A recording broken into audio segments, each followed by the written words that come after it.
is a stock analysis blitz for Hochschild Mining, listed as HOC on the FTSE 250. Hochschild Mining are a silver and gold miner. Before I start, please remember that I do these videos just for fun as a hobby and always speak to a professional, qualified financial advisor before making any investment decision. So Hochschild operate 3 silver and gold mines. 2 of them are in Peru and 1 in Argentina. They've also got a late development project, which is the Mara Rosa project in Brazil, which is supposed to go into first production the second half of this year. Here's some of the details for that project. They also have a number of exploration projects in Chile and Peru. We can see that 41% of their revenues came from silver in 2022 and 59% from gold. Against their market cap of 0.6 billion, their net assets are 0.7 billion, making them about as valued as most of the other gold stocks I've looked at in terms of their market cap versus net assets. Their reserves are a bit low actually at 0.6 billion, so they perhaps don't look particularly cheap stacked up against that. But then their resources are 4.5 billion, so they do look kind of as cheap as everyone else there.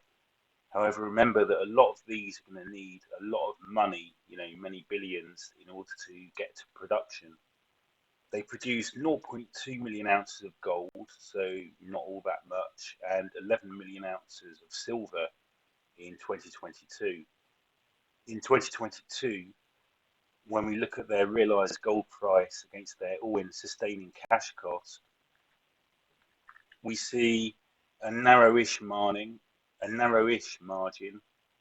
and according to their half-one results for 23, the AISC went up to nearly $1,600 per ounce when calculated back to gold. So a very narrow margin now at the moment for this company. So I've plotted the production from those mines for gold, and then here's also for silver. And we see that there was a massive drop in the silver production, particularly from the Palanqueta mine in Peru.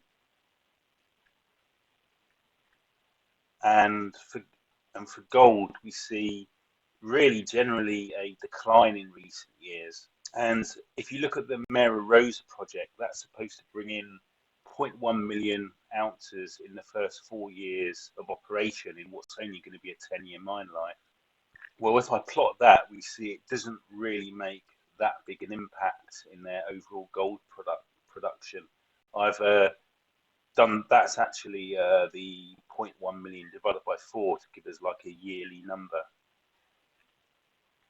And then in terms of their silver mining, we see that following the big drops at the Palanqueta mine, it's a story of diminished returns really in terms of their silver production.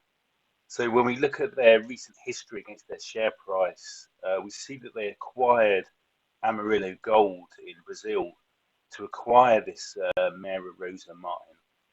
So it's not good to see that they're having to do acquisitions in order to grow their production.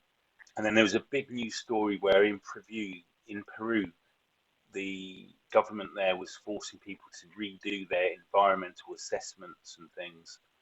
But we actually ended up with a positive outcome from that. And then there was an interesting update only last year regarding this Volcan project.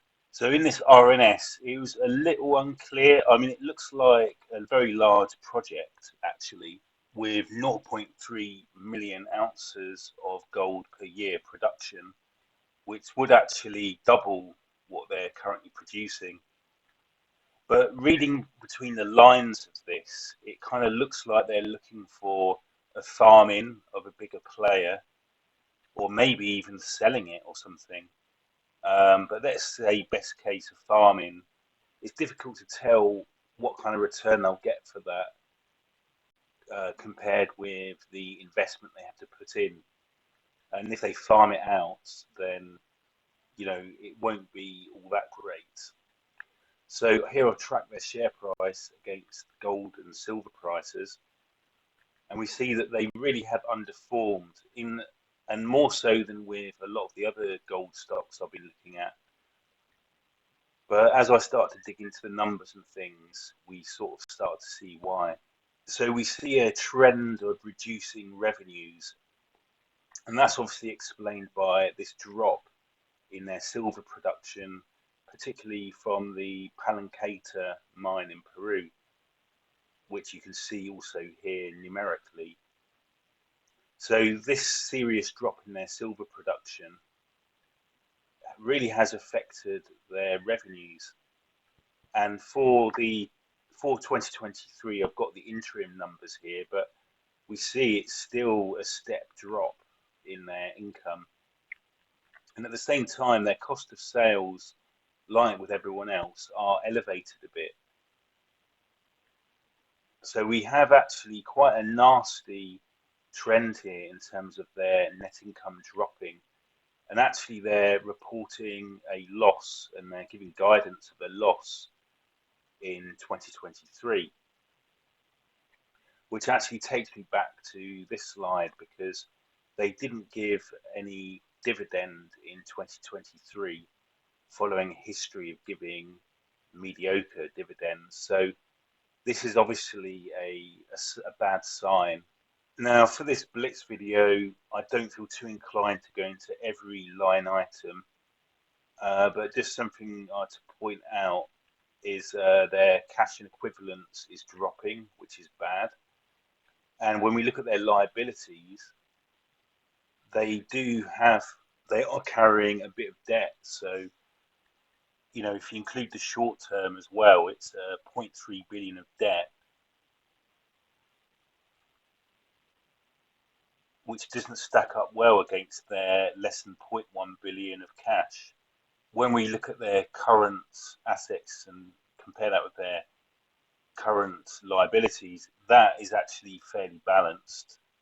But we're in a situation where they're kind of fairly okay financially, at least. But the problem is, how do they up their production without borrowing money? And what they're spending on at the moment, which is this new Mera Rosa project, you know, I can't see that really making all that much of a difference. So they're kind of holding their own a bit, but moving forward, they do kind of look a little bit traumatized here. We're now in a situation of negative cash burn.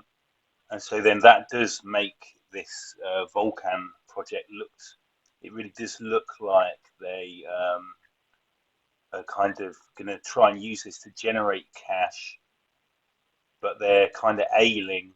You know, I'm not sure how much production they're going to be able to get out of this, given their current financial situation. So they've got a kind of reasonable profile here. But actually the value of their reserves, you know, when I compare them to a lot of the others, it isn't really engulfing their market cap like with most of the other stocks I've looked at. So there's not really very much inspirational about Hochschild at all. And here's their net income history, which I forgot to cover when I did that bit earlier. And we see a nasty narrowing here between the income and expenditure. And moving forward to 2023, that's now their net income will be in the negative. So I can briefly summarize Hochschild as having quite nasty financials. They really are just struggling to make money out of selling gold and silver at all-time record prices. And I really can't see the Mera Rosa project saving them. So that completes this video. I hope you found it useful, and good luck with your own investing. I do videos like this one just for fun as a hobby. It's for entertainment purposes only. Always consult a qualified financial advisor before making any investment decision.